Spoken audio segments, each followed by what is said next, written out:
जी हाँ, नमस्कार। मैं ज्ञानचंद प्रसाद मेहता, मेहता टॉक से। रूस के राष्ट्रपति व्लादिमीर पुतिन का भारत आगमन हुआ है और चारों ओर उस मेहमान के, एक महत्वपूर्ण मेहमान के आगमन पर अनेक आशाएं, अपेक्षाएं और उनके स्वागत के लिए सारी तैयारियां, हर चीज हो रही है। सभी उत्साह में हैं, लेकिन देश के विपक्ष का नेता राहुल गांधी मुंह फुलाए हैं कि उनका कहना है कि मुझे भी उनसे मिलाओ, मुझे भी राष्ट्रपति व्लादिमीर पुतिन के समक्ष ले जाओ, मुझे भी बात करने का अवसर दो। बात तो कहना ठीक है, क्योंकि देश का विपक्ष, विरोधी दल सरकार का ही एक अंग होता है और सरकार ही होता है पक्ष। वैसा आचरण होना चाहिए, वैसा ही आचरण होना चाहिए।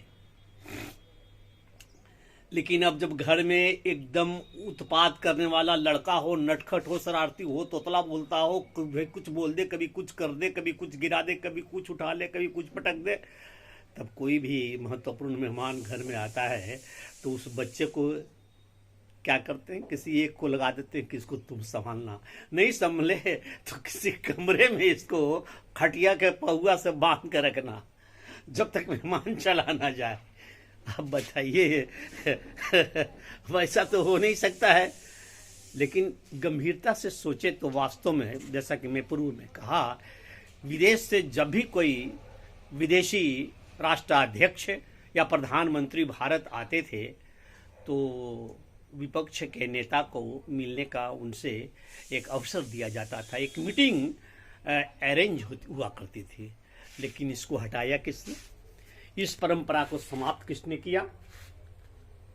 इंदिरा गांधी तक तो ठीक ठाक यह परंपरा चली।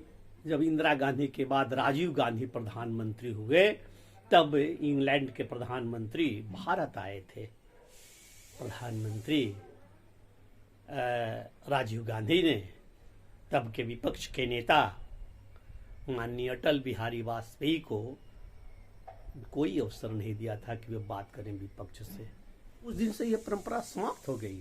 परंतु जब फिर से अटल बिहारी वाजपेयी हुए तब उन्होंने उस परंपरा को बहाल किया और जब भी कोई बाहर के प्रधानमंत्री, विदेश के प्रधानमंत्री या राष्ट्रपति अपने देश में आए, उस समय उन्होंने विपक्ष को बोलने का, विपक्ष को मिलने का अवसर दिया।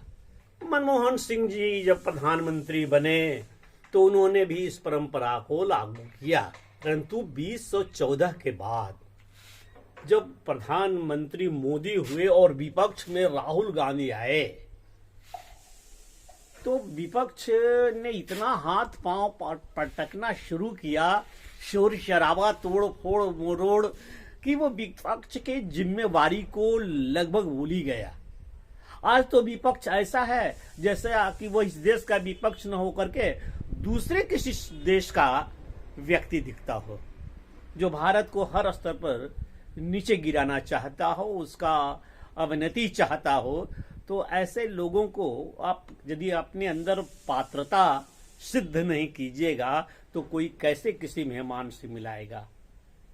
आशा है मेरी इस बात को मेरे श्रोता अच्छी तरह से समझ गए होंगे कि राहुल गांधी को उसी राष्ट्रपति व्लादिमीर पुतिन के साथ क्यों नहीं मिलने का अवसर दिया जा रहा है, और आप इस विषय को समझकर संतुष्ट भी होंगे। धन्यवाद, नमस्कार।